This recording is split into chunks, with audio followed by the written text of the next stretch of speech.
इतना स्वादिष्ट भोजन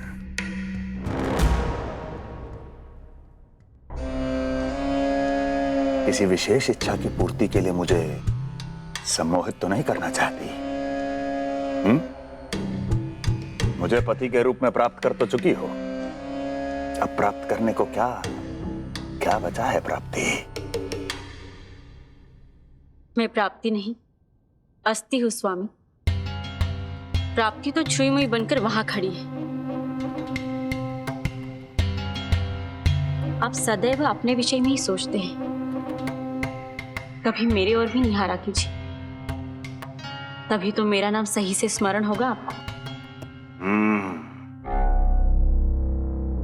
मैं अपने विषय में ही सोचता हूं, तभी तो दसों दिशाओं में मेरे नाम का डंका बजता है, मेरे साम्राज्य का विस्तार होता है, तभी तो मेरा अस्तित्व है। अस्थि स्मरण रहे, तुम हो क्योंकि मैं हूं।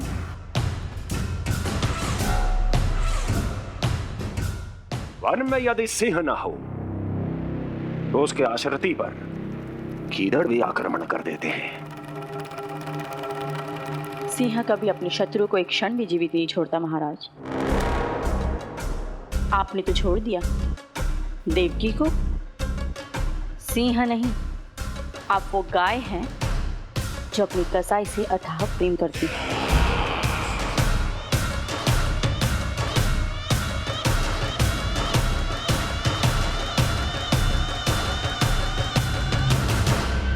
सभी संतानों को जन्म लेते ही मेरे पास लेकर आएगा, ये वचन दिया है वसुदेव ने मुझे। तो फिर आया क्यों नहीं महाराज? प्रथम शिशु का जन्म तो हो चुका है।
कुल के यादव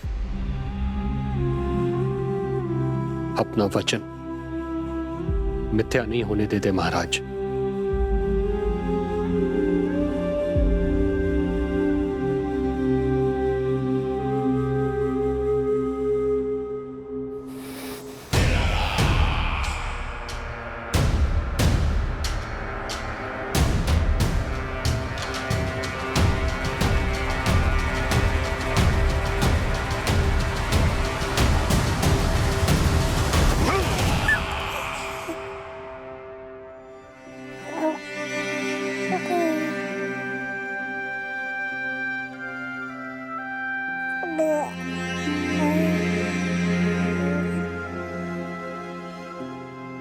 ये देवकी का पुत्र है, मेरी बहन जो मुझे प्रिय हुआ करती थी, उसका प्रथम पुत्र है ये, मेरा प्रथम भांजा।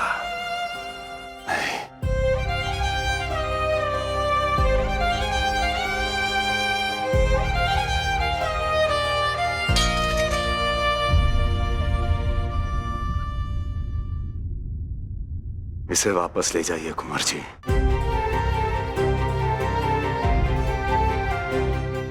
देवकी की प्रथम संतान से मुझे कोई संकट नहीं।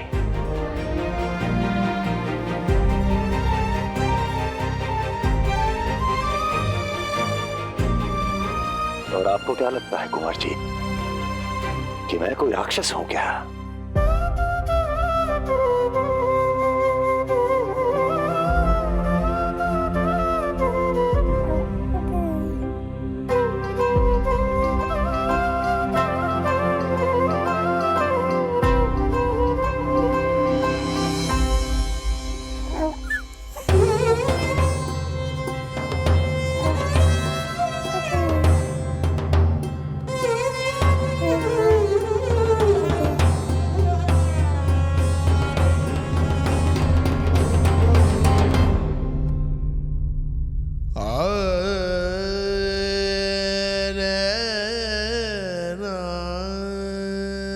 तो उसे अपनी गोद में भी नहीं उठा पाई थी दीदी। उसका वो सुकुमार मुख मेरी स्मृति से जा ही नहीं रहा। वो मधुर रुदन अभी तक मेरे कानों में गूंज रहा है। मैं तुम्हारी पीड़ा का अनुमान लगा सकती हूँ देवकी। मैंने उसे जन्म नहीं दिया था,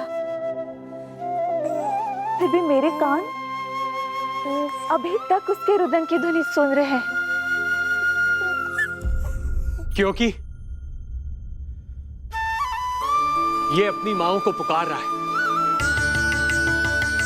तुम्हारे भैया ने हमारे पुत्र को प्राणदान दे दिया है देवकी।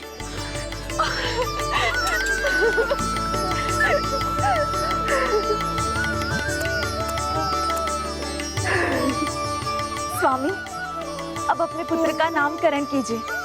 इसे ऐसा नाम दीजिए कि इसका भविष्य यश और कीर्ति से परिपूर्ण हो। कीर्तिमान। कीर्तिमान होगा इसका नाम।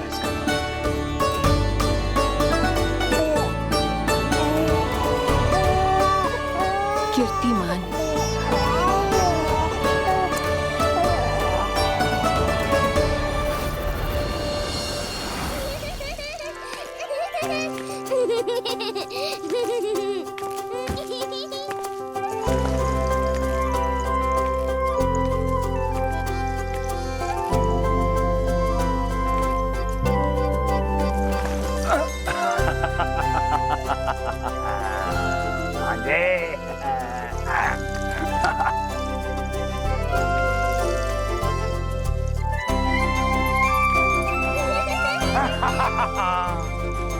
भांजे भांजे, मामा से बचना असंभव है। मामा जी, आपकी भुजाओं में कितना बल है, मुझे पीड़ा हो रही है। मेरा दूसरा हाथ पकड़ लीजिए। तुझे पीड़ा हो रही है? ये ले।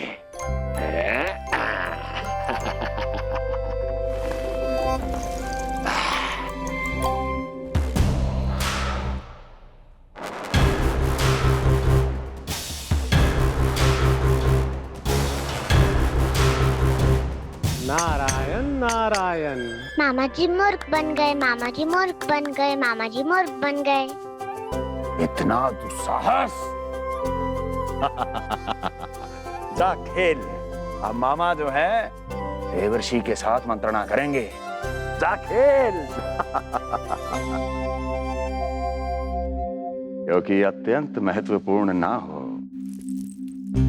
तो देवर्षि हमारे द्वार पर आने का कष्ट नहीं उठाएंगे। कहिए देवर्षि, कैसे आना हुआ?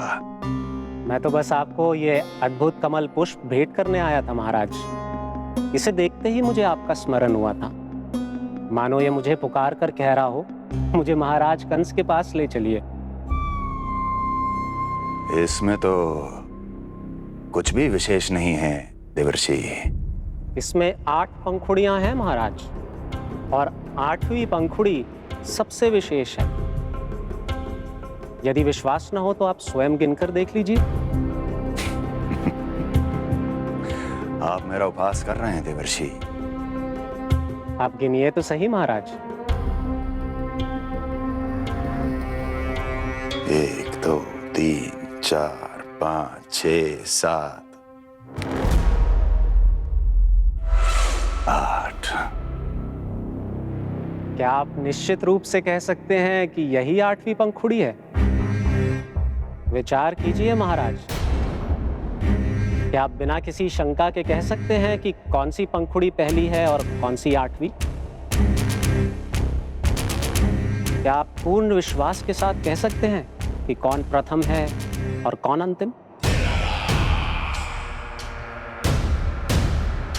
फिर चाहे वो पंखुड़ी हो या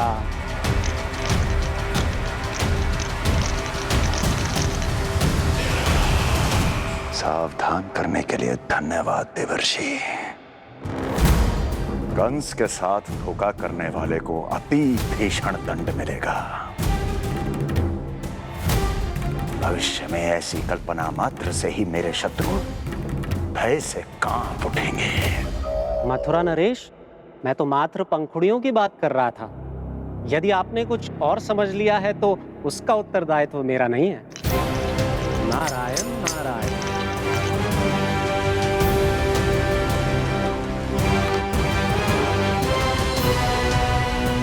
विचार कीजिए महाराज। क्या आप बिना किसी शंका के कह सकते हैं कि कौन सी पंखुड़ी पहली है और कौन सी आठवीं? क्या आप पूर्ण विश्वास के साथ कह सकते हैं कि कौन प्रथम है और कौन अंतिम? फिर चाहे वो पंखुड़ी हो या मामा जी मूर्ख बन गए, मामा जी मूर्ख बन गए, मामा जी मूर्ख बन गए, मामा जी मूर्ख बन गए।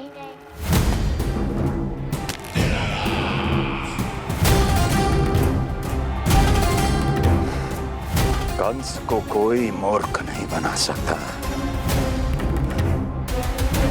कीर्तिमान